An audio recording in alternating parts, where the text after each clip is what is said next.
acclaimed biographer, Mr. James Curtis, has finished Buster Keaton, A Filmmaker's Life, which will be published on February 15th, 2022. This is the first major biography on Buster in over 20 years and will be over 800 pages long. Many hope it will be definitive. Curtis has agreed to answer some questions about his new book that have been submitted by members of the International Buster Keaton Society, also known as the Damfinos.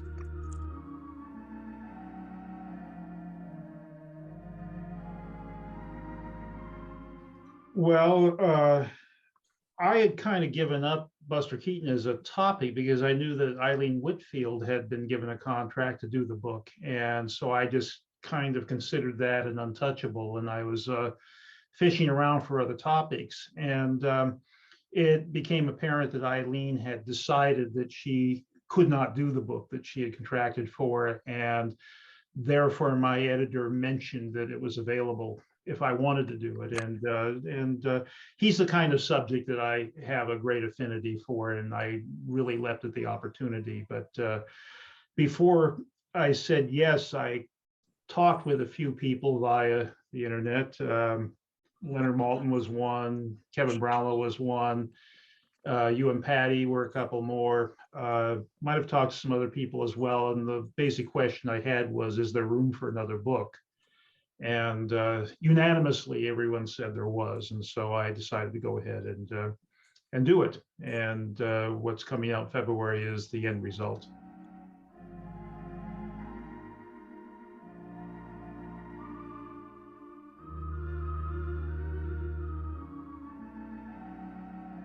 I don't know if it's a singular fact so much as unpacking the business arrangements and making the films that Mr. Keaton made in the 20s, especially.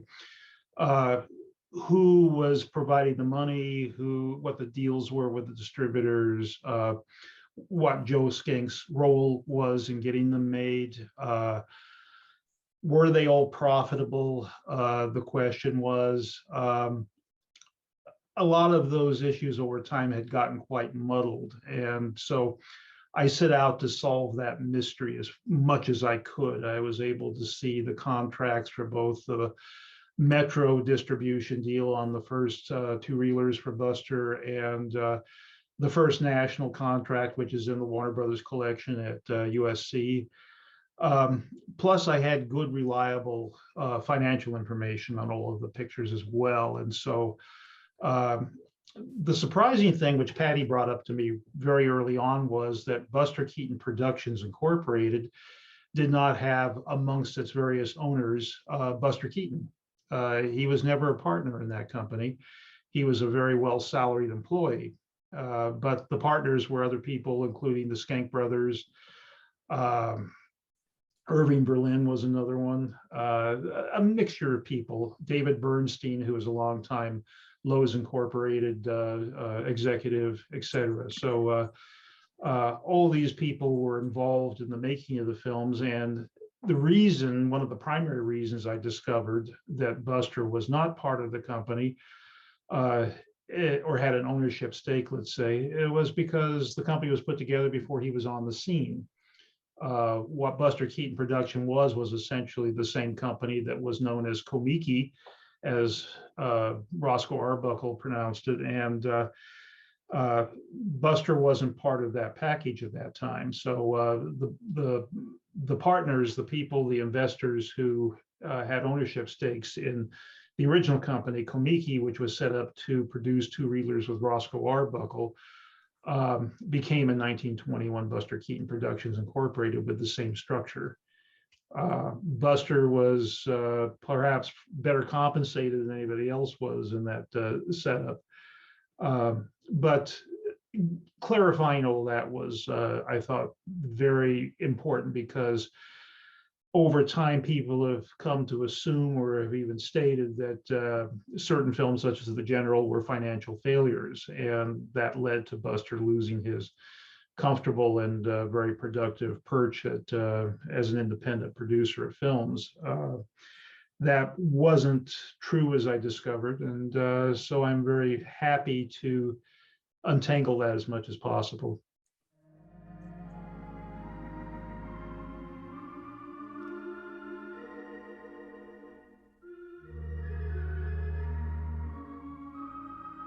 Yeah, I think he comes across as a very admirable man, very straightforward, not a lot of artifice to him.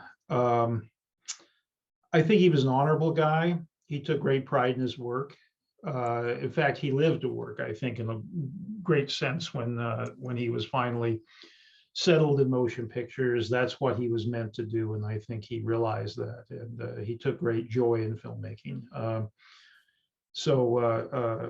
Yeah, he didn't sour on me after 3 or 4 years of doing this, and I think originally the conversations I had with various people, including you and Patty, took place in 2013, and here we are 9 years later when the book comes out, and so it's been a long journey, not full time all the time, but all through it, it's been kind of a journey of discovery, because I hadn't seen all the films when I started on this, and some of them were great surprises and delightful surprises to me. So yeah, I admire Buster Keaton more than ever now, and I like him.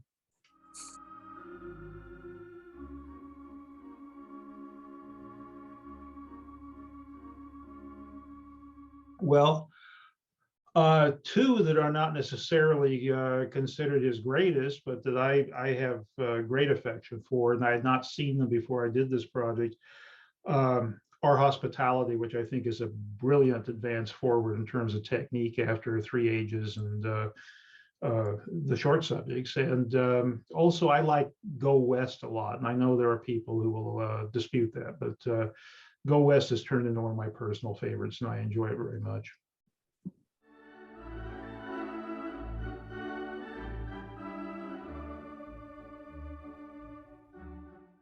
Well, the actual writing took a little less than 2 years, but the research was spread out piecemeal leading up to that. Like when I was in London for other things, I took 2 days and went to the British Film Institute so that I could go through everything they had on Buster. Same thing when I was in New York, and when I was in other places, I would make sure that I was mining whatever was available. A lot of time was spent, of course, at USC, a lot of time at the Academy Library, the Herrick, and UCLA too, to some degree. So that's all very time consuming as well, but it's really the work I enjoy in some ways the best. I enjoy the research, I enjoy the library work, and of course I enjoy meeting the people that I interview.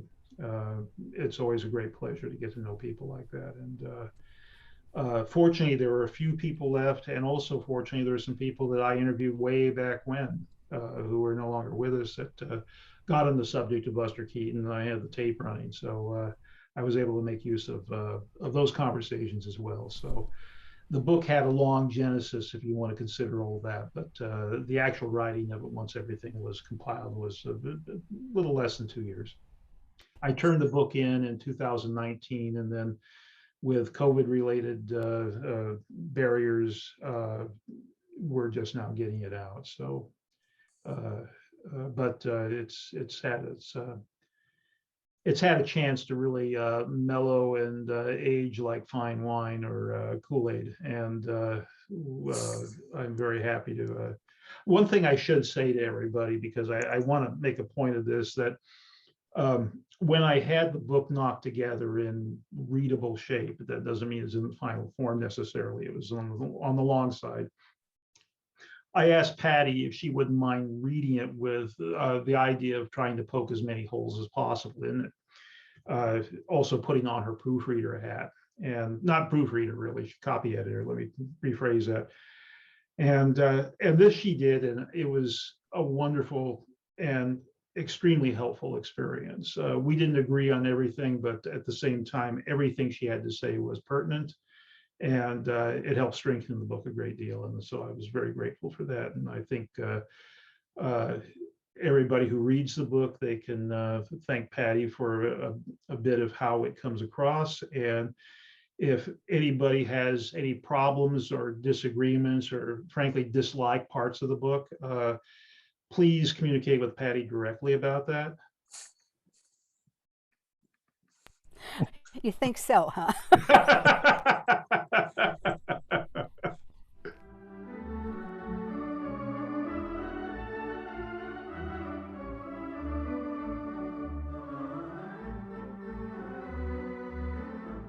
Well, my knowledge was based on my exposure to him in the 1960s as a kid. I remember one of the local TV stations out here ran the filmed TV series at 7 or 7:30 in the morning on Saturdays. So I saw all of those. Uh, I didn't know necessarily that they weren't very good at that time, but Keaton was a familiar face to me. He was also on TV a fair amount. He was guesting on various shows like Route 66 and Greatest Show on Earth, things like that. And he was doing a lot of commercial work. He was also a guest on programs. Jonathan Winters did a special that he was on, things like that. He was around a lot, and he was in Mad Mad World, which I saw on my 10th birthday. And so it was really quite a discovery, though, to learn after his death what depth there was to his work in terms of what he did behind the camera.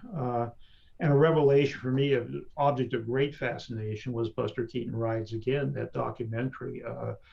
I first saw it, I think, when our local public library in Fullerton had a print in 16 millimeter. You could check it out and watch it at home. And so I did so, and I was fascinated by that. And so I've integrated content from that film into the book as well as kind of a structural device, the making of the railroader, which kind of comes up throughout the book. And one of the reasons I did that was because of my fascination with the making of that film and the deep knowledge I had of it, since I had seen that documentary so many times. I can't count how many times. But he was a fascinating figure. It was fascinating to see him at work. And so that's how I first discovered him. And I had seen a sampling of the two-reelers, the great two-reelers, and I had seen a sampling of the features, but I had not seen everything. So I was looking forward to discovering some of those things as I was writing the book. And I was very careful, since I had the luxury in this case of being able to do so, to write the text. And as I came to a film, then I would stop with all the biographical, current contemporary biographical material fresh in my mind, and I would stop and watch the film at that point. And I'd have a blank pad of paper next to me, and I would just write down cues and notes and things as I watched these things, and they formed the basis of my commentary about the films in the book.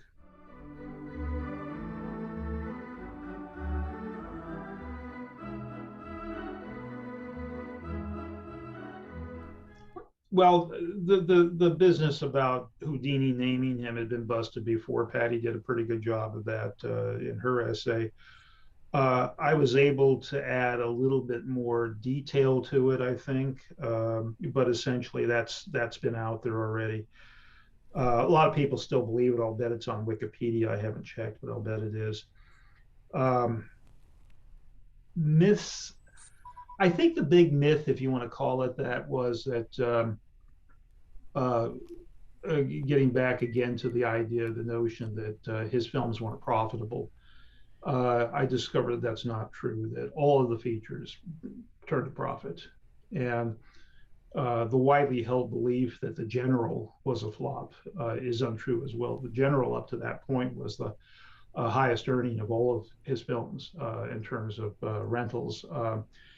The problem with The General was that it cost more than any of the others. It was a little over $400,000. And so it did not post as much of a profit for the investors as some of the others did, like the Battling Butler. So, but it was still profitable. It turned a profit. It sometimes, with these films, took 2 or 3 years for it to show a profit.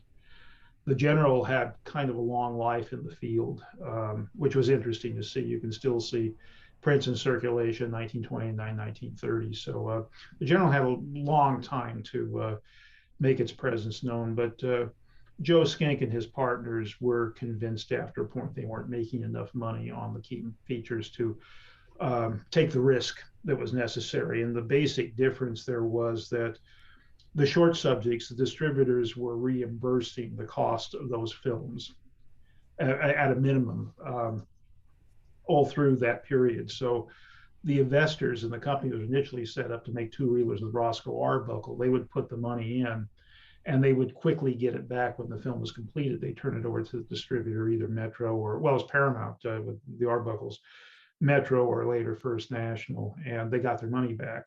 And in the case of First National, as a matter of fact, they got a little bit of a profit back right from the beginning. So that was nice for them. But when they got into features and when Buster started making features again for Metro distribution, there was no reimbursement clause.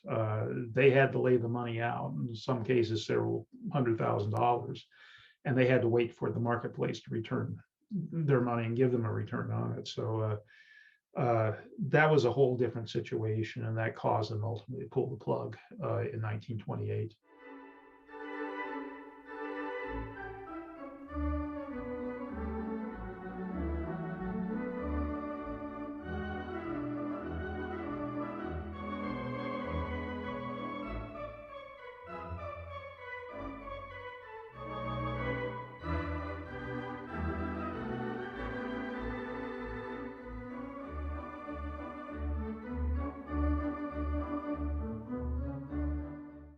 The latter, without question. And the reason I chose to call it A Filmmaker's Life was because I didn't think that got enough emphasis. And I think today, when you're talking about the media, and I'm speaking of online critics and the like, especially, you have to give people some guidance as to what you're intending. One of my previous books was a biography of Spencer Tracy. I thought just saying Spencer Tracy, a biography, was clear enough to people, but apparently not. And there were people who were complaining about the stage content at the beginning of the book. And they were expecting a movie star biography, which is not what it was. It was an actor's biography.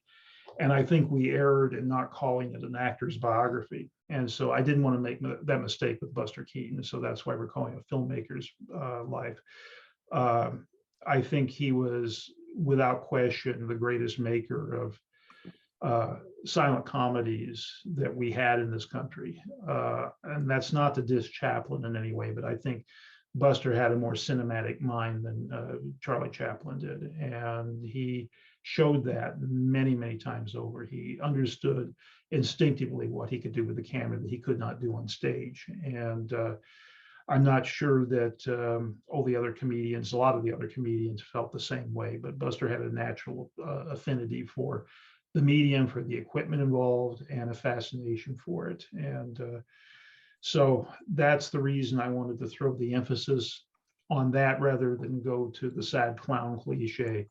That's already been done. You can seek that out elsewhere if you want it. But what we're doing here is we're talking about the total package.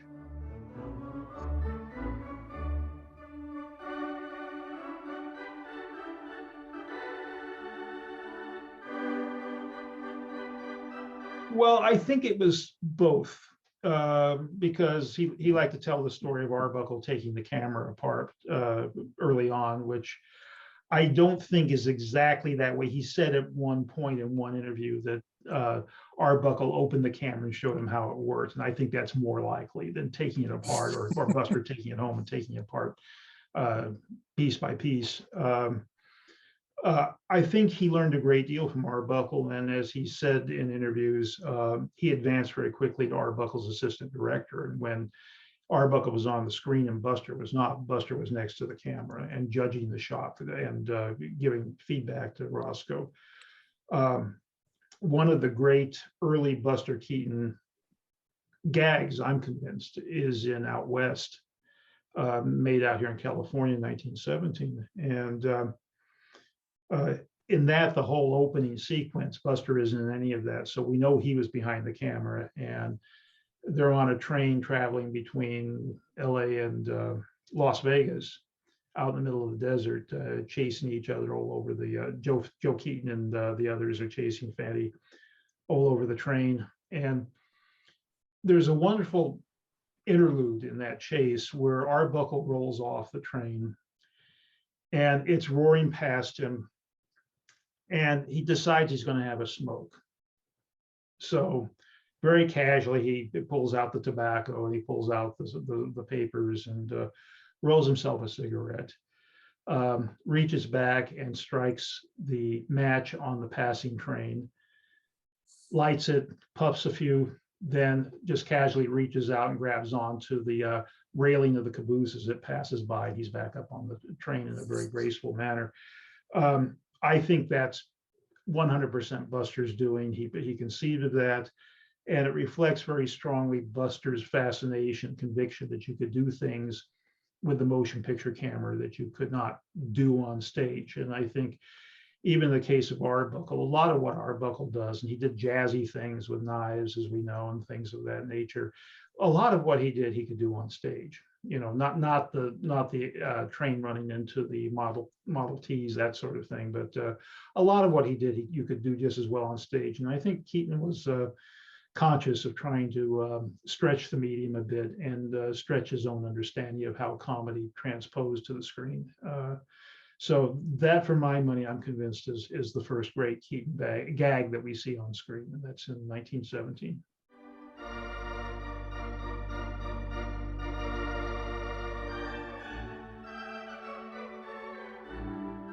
Well, a lot of the pictures taken of Buster Keaton have been published somewhere before. I would love to have been able to start this book and say, I'm going to not use any images that haven't previously been published, that have been previously published. I want everything to be virgin territory, but it didn't work out that way, in part because I have to be mindful of an audience and a readership that might not be as familiar as the damn finals are with some of the material and some of the images.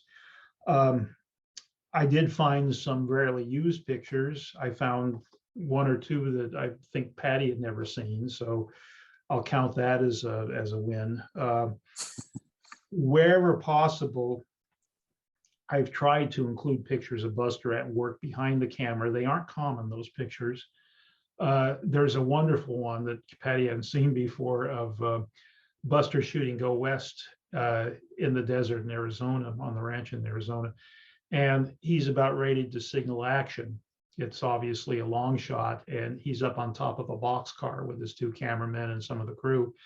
And he's about ready to signal action by firing off a revolver. I had not seen that shot before either, and it's in the book, and I'm very happy it's there. Shots of him directing college. The general, we have a nice new shot that just come to note in the last couple of years, never been in a book before, so that'll be there. If you're familiar with my previous work, I like behind the scenes stuff. I don't like to waste space on stills as a rule, but there are some of those in the book. I like to think there's a good representation, but ultimately it's not a picture book, and there's always a negotiation involved between how many images you'd like to use in the book and how many is possible from a budgetary standpoint. There are 130 images in the book, and I think you'll delight in a lot of them, but they are not all previously unpublished, unfortunately, and I've tried to strike a good balance.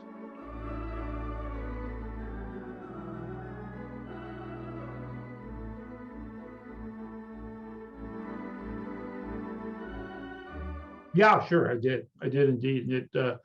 It got me to dig even deeper, because I wanted to explore some of these things a bit more, and that I did. And so, stop that.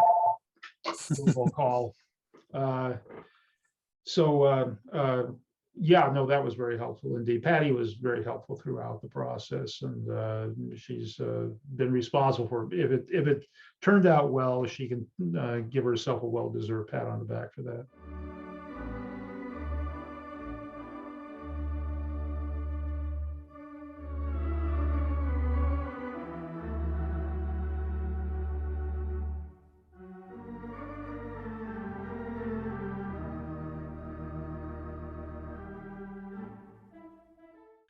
Well, I don't know if I'm cognizant of the complete record or not. I haven't read every book on the subject. But Natalie, however good a impression she makes in Our Hospitality, and she is good in that film, she really never had what's the term of recent art, the fire in the belly for that. I think that she genuinely wanted her work of art was going to be her household and her family, and she was married to the wrong guy for that. And so there was a festering resentment, I think, that started building about the time of the birth of their second son, Robert Bobby. And it just grew over time. I think that a lot of it you could lay to the influence of the mother. I think that Peg Talmadge was very hands-on in the management of her daughters' lives and their careers. And if they became rich and famous as a result of her ministrations, that goes to her and her responsibility. She can pat herself on the back as well. But Natalie just wasn't cut out for the kind of marriage that she entered into with Buster Keaton. And as we saw later in Buster's life, there were more ideal women for him than Natalie. But Natalie, because their marriage wilted over time, she had no career to fall back onto. There is an intense bitterness that took hold, and it didn't go away over time. As there are some incidents late in the book. Oh, there's one I don't think published before picture, and that's of Natalie and her grandchildren in 1949. That's in the book. So there's some interesting things like that you'll find. And so I think Natalie was stewed in her own resentment, I think, to an unfortunate degree. But the marriage was doomed in so many ways, I think, from the start, from the get-go.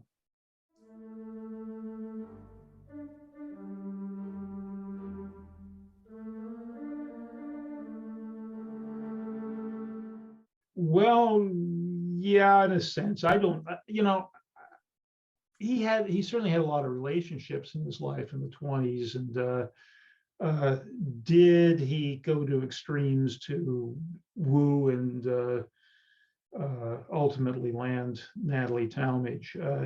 Yeah. Was he in love with her? Well, he was convinced of it, at least at that point in time. Buster's mother was convinced of it. I don't know. You read the book and decide for yourself. I don't make a judgment on that one. I quote other people, but I don't make a judgment myself. I think maybe there was a level of passion early on, but the woman who was meant for him, without question, was Eleanor.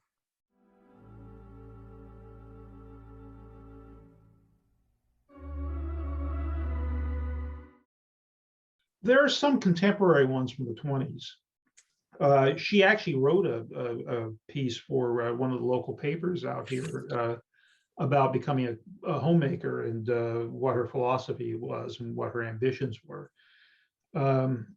Later on, I don't think she talked to anyone in the press. She was on the set of Steamboat Bill Jr. up in Sacramento.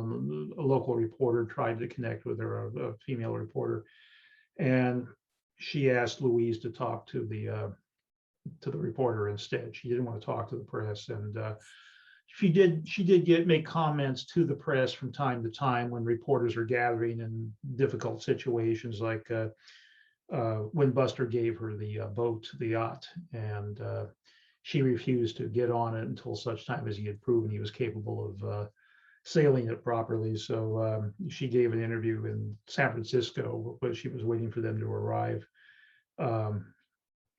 pretty much patching up her initial resentment over the boat. But part of the disconnect also was the Buster kept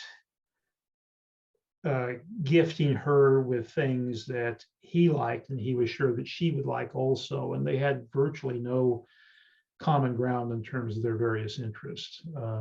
What she liked was in no way what he liked, and so when he undertook to very genuinely buy her gifts and try to do things for her, more often than not, it was a miserable failure, and that's another part of it. They just had no synergy.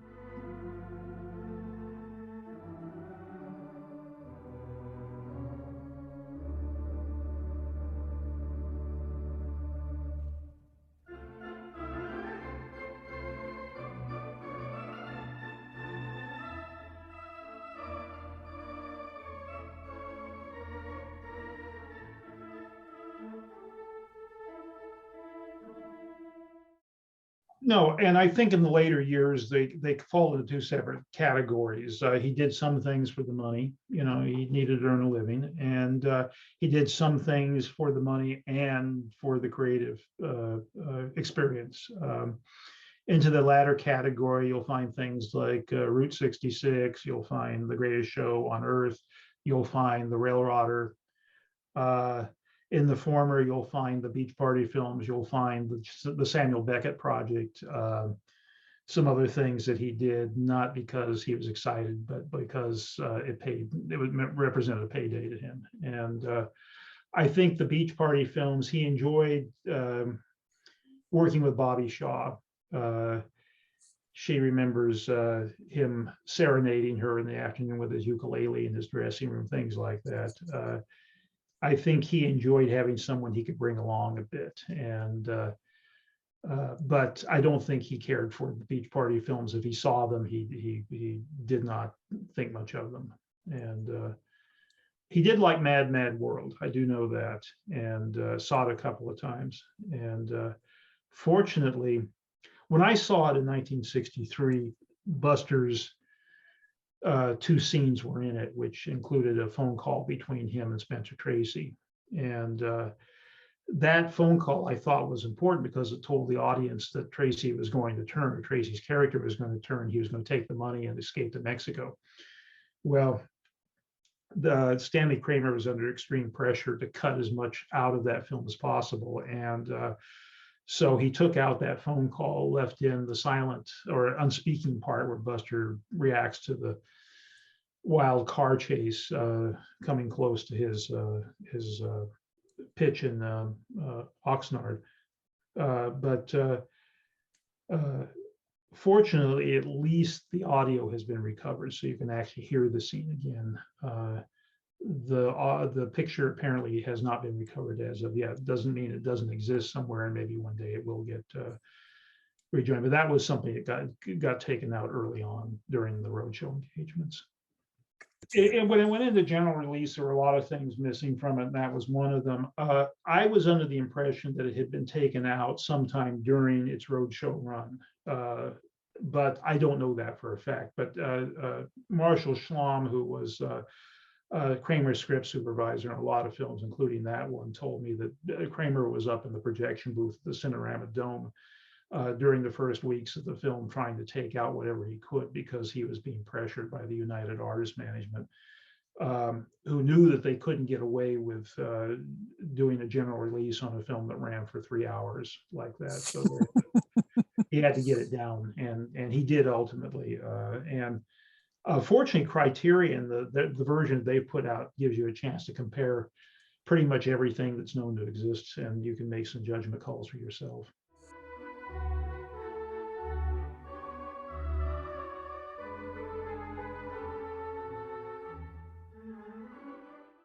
That was the closest thing to a hometown that he had, Muskegon, and specifically Bluffton, the neighborhood in Muskegon where you had the Actors Colony, and it was heaven for him to go back in the summertime when they took a layoff from touring vaudeville and hang out with everybody, all his pals, and proceed to be a kid, you know, really, which I think was a lot of the nostalgia that they weren't working there. He was being a kid. He wasn't being a little celebrity of any sort. He was among other theatrical people. There was a lot going on, and if you've been to that area, as a lot of the Dan Finos have, you can understand its appeal. I mean, it's a delightful area, great place to spend a little time. A lot of the houses are still there that were there back in the days of the Actors Colony, et cetera. You can learn a lot more about Bluffton and the Actors Colony by going to Ron Pesch's website, and he's done a marvelous job of curating an entire website on the artist colony at Muskegon. So please seek that out online, and you will have a bountiful experience with all the information that Ron and images as well that Ron has tracked down over time.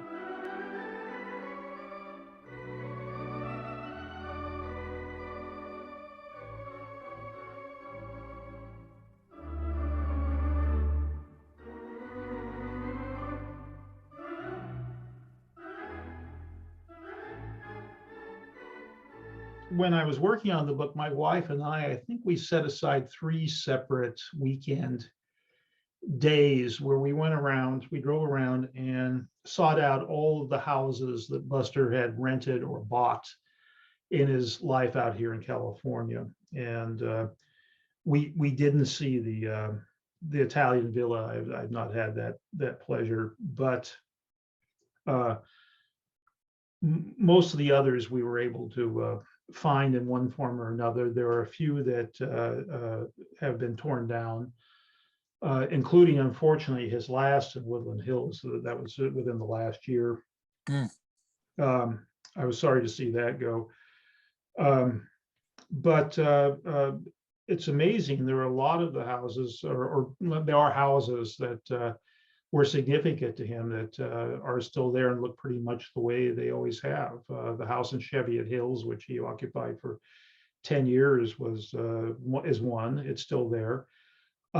There's a house in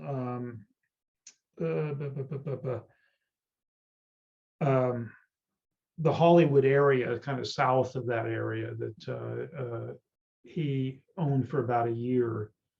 And if you drive past it today, it looks like it hasn't changed in 100 years. It still looks exactly the same. I don't know what the inside looks like, but the outside certainly looks that way. I'm told the Italian villa, as we know, has been brought back to its magnificence on many levels. And as a matter of fact, when James Mason owned the house, they subdivided the property and built 3 more estates below. And when the widow of the original builder of one of the estates died, not that long ago, maybe about 4 years ago, that patch of land included the swimming pool that belonged originally to the Italian villa, and also it can be seen in parlor, bedroom, and bath. And the owners of the villa today had enough spare change lying around. They spent $15 million to buy that parcel back so they could reunite the pool with the villa. So I hope at some point I'll get a chance to see the house. So when I was getting serious about wanting to ask them if they would mind if I saw the house, at least the outside, COVID hit and everything just kind of went to hell. I didn't want to try to ask anybody about that then, but perhaps there'll be a time in the future that I can actually see it.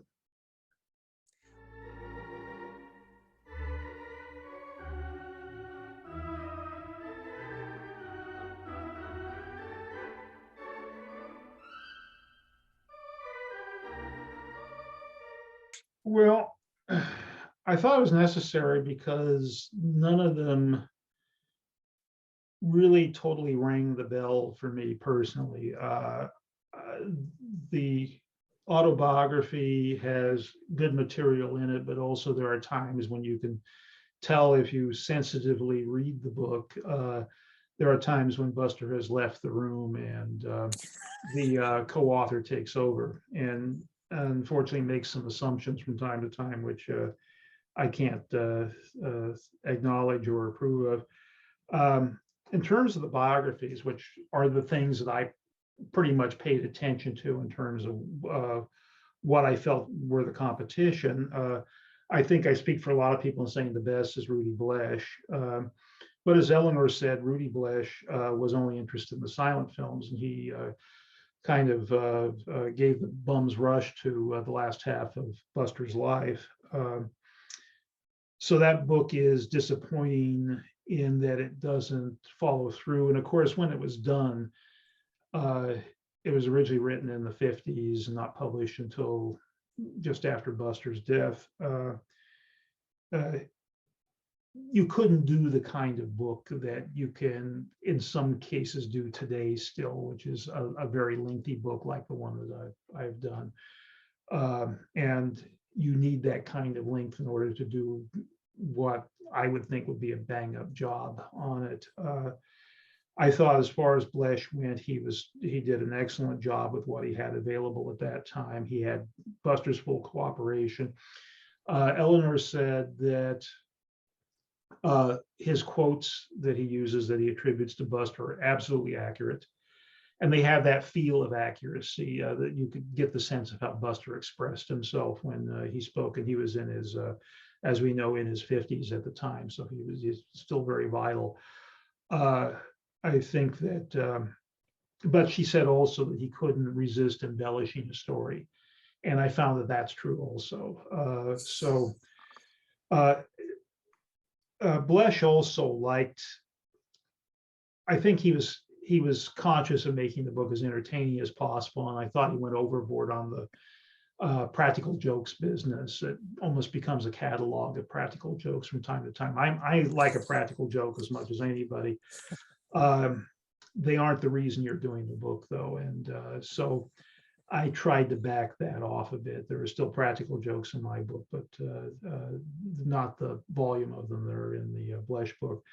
Tom Dardis, I think, was famously more interested in the alcoholism than anything else. And he's also famous for being incredibly sloppy in terms of the factual things in his books. He makes a lot of careless errors, and even in the corrected versions I had, the soft cover, there's still a lot of errors, and it's kind of a clunky read, I'm afraid, or at least I judged it to be. And the Marion Mead book, I just think is unfortunate. I bought it when it came out. I had perhaps the less said about it, the better. Yeah, perhaps so. I mean,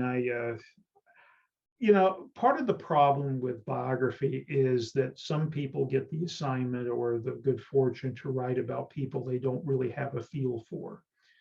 And I think that there are people who wrote books about Keaton who did not do so because they admired his work.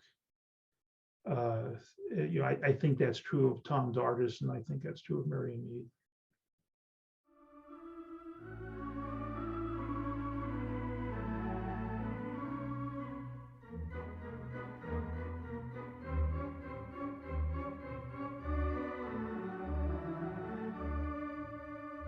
Well, I started out with a list of films, MGM pictures and some 20th Century Fox pictures that Buster was alleged to have worked on.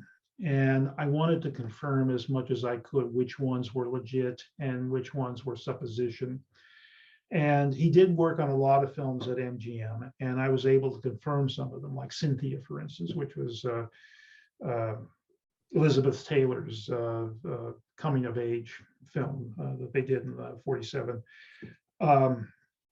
And as a matter of fact, I have a photo of Buster on the set of that film. So I was very careful. And fortunately, out here in Los Angeles, we have two great repositories of MGM script material. The one at the Motion Picture Academy, and then there's a separate one that came from a separate source that's at USC. And they have different things in them. And so I was able to go through both of those. And in the case of Go West, we know that he worked on At the Circus. He talked about that himself. Go West, I think people over time decided or assumed that he worked on Go West. I couldn't find anywhere where he said that he actually worked on Go West. He said that he worked on At the Circus, but and I went through every piece of written material that was available archivally on Go West. And in some cases on other films, I've been able to find actual, physical copies of bits and pieces of things that Buster contributed to a given film, and it's got his name on the document. So you've got proof of that. Southern Yankee is like that. The stuff that he contributed to that film, it's documented in writing. Go West, I could find absolutely no evidence that he had anything to do with that film, and really he was off working on other things at other places at the time that Go West was being prepared, and so I don't think he had anything to do with Go West. I can't prove it definitely, but I never found anything that indicated as such. I only bring it up because it's been such a bugaboo. I asked Groucho Marx about it, and he said no.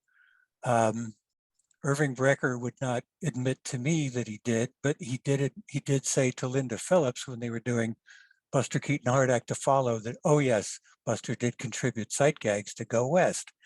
So I took it from there, but you apparently found Joe, do you no supporting evidence. Do you see any sight gags in Go West that could have Buster's fingerprints on them?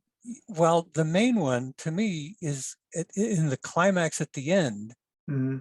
They're runaway train. Yeah, they're chopping the railroad cars apart for fuel to feed into the engine, and Harpo is got his axe and he's in one of the cars and he goes down through the floor and sharpens the axe on one of the train wheels, and that sounds like something he might have done. That I would call like that a Buster Keaton gag before yeah. I would call it a Harpo Marx gag. Yeah, I'll give you that one. Maybe he just contributed one for off the top of his head for that or something. I don't know, but I could not find any proof that he was on Go West.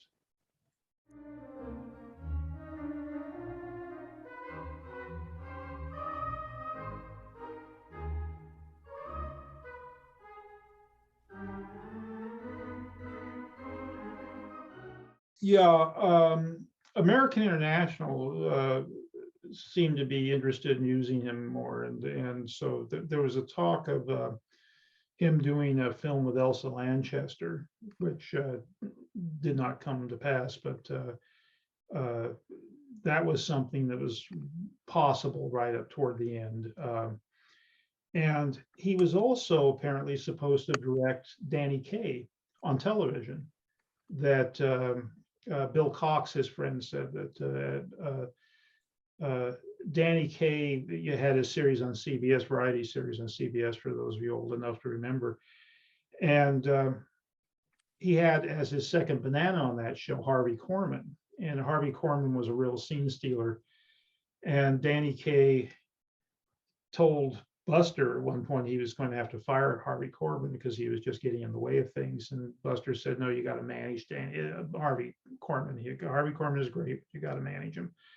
And at that point, Danny Kaye apparently said, will you direct me next season? And so that's what Buster was thinking of. He knew by that point that he was terminally ill, but the chemo was working, and he thought he had an extra 2 or 3 years maybe left, given that. And so that was one thing that he thought he could do in terms of his limited strength. And he was looking forward to that apparently at the time that he died.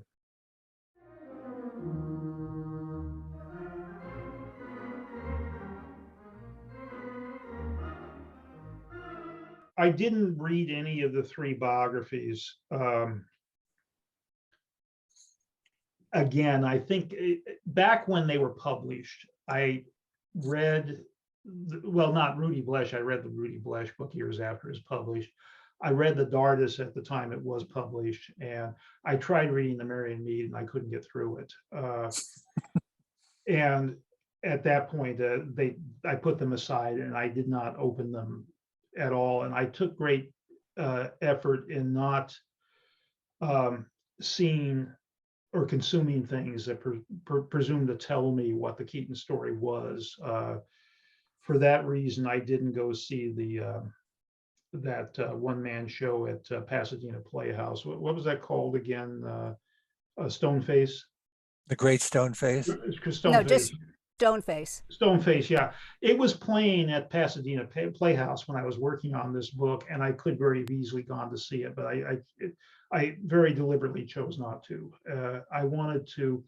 I approached Keaton the same way I did W.C. Fields, because there had been so much written about him, and a lot of it was inaccurate, and a lot of it was legend versus fact, that I wanted to build him from scratch as much as I could. And the only concession to the other books that I made was, after I finished drafting the section of Keaton's life, like say the years 1935 and 1940, for example, then I would go back to the Mary Mead and the Dardis and the Blesh and read their coverage of that same section, because I didn't have to worry about being influenced unconsciously by something one of them said or wrote. It was after the fact, it was in the bank already, but I wanted to see if they had anything that I didn't. And not to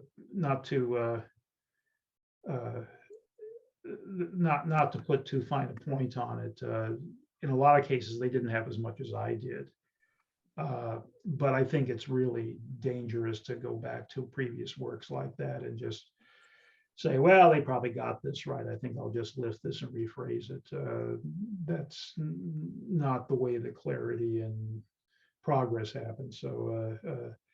So I took my approach the same, going back to primary materials and building Buster from there. And that includes going back to the point of finding the announcement of his birth. We know there is no birth certificate, but the announcement of his birth was in the New York Clipper. And so I was able to find that. I'm not sure anybody else found that before, thanks to the magic of ProQuest. And one of the reasons I took this book on was because I knew I had ProQuest to work with. Poor Rudy Blesh had to spend hours at the microfilm machine or with old yellowing copies of newspapers and magazines. And so ProQuest made a hell of a difference in this case. And you could, search variant spellings and names and the like and come up with all kinds of interesting stuff.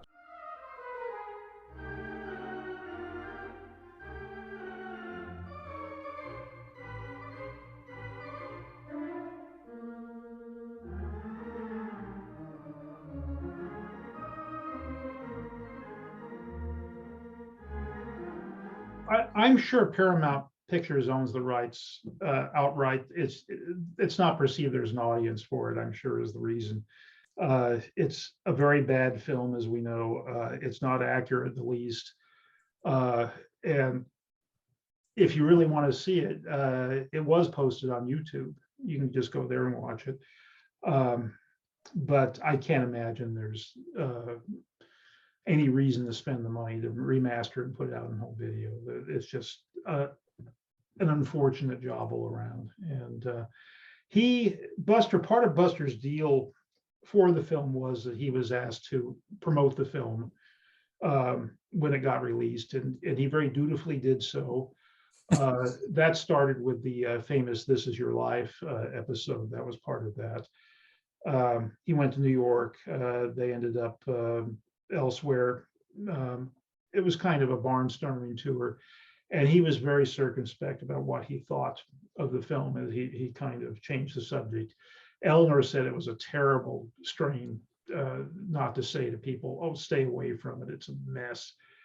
But as the film had played itself out, it was no longer in theaters, Buster got a little looser about giving his opinion. And I've got that in the book. He said at one point that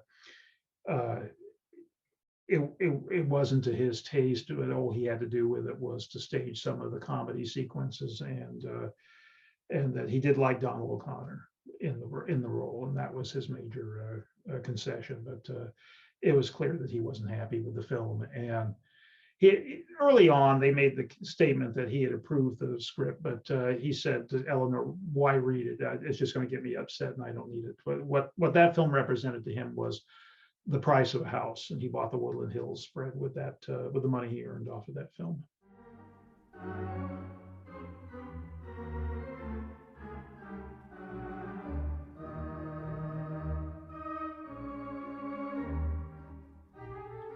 I haven't seen a copy of the script. There must be one somewhere. Maybe they've got it in New York at the public library there. I've not seen it. The main thing, it was an adjustment more than it was a rewrite. They had to adjust Buster's character, who is 20 something in the play, to what he was at the time, which was in his 60s. Some of the business got offloaded to the girl chasing business, got offloaded to Jimmy Caron and his character. There were a few other lines and things in business that they put in. They kind of built that show over time, especially as we know, the little film that was used in the second act, which was improved upon as they went around the country. Jim Caron gave me a pretty good idea of what changes they had made, and I thought that what he had to say was sufficient, and so that's in my book. I'm sure that it was a good time in the theater, and I'm sorry that more people didn't see it when they were out here at the Huntington Hartford in 1957. But essentially, it was the same Merton of the movies with some adjustments, and Jim gives you a pretty good idea of what they had to do to it, but it was not a wholesale reconstruction. It was more of allowing for this one character to be 40 years older than it was written for, and then making a few adjustments with Mark Connolly's approval to the script, and the rest of it was in staging and direction.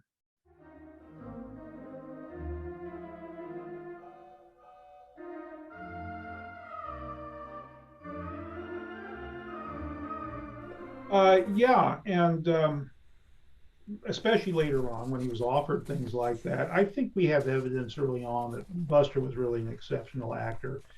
Going back to, well, I can cite the Playhouse as a good example, because the fact that he played so many different characters and without dialogue, and each one of them has a physical attitude of their own. If you watch that film carefully, you're aware that they're all Buster, and at the same time they're so dramatically different. And he's got them down pat without necessarily, pardon me, Patty, he's got them down pat, but in a way that brings out their believability, and even in the parts that he plays in drag. So that establishes right there he was an awfully good actor, and we saw that later, especially in things like The General. Yeah. Do you think part of that might be related to the fact that when he was in vaudeville as a child, he was known for doing imitations of other acts?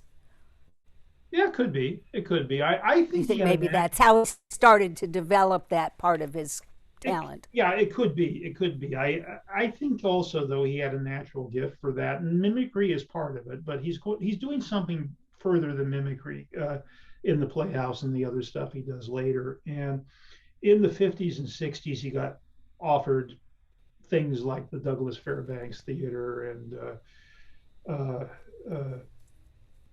Greatest Show on Earth, which is primarily a dramatic turn. A few others, film, which is kind of off in its own little hole by itself, I think.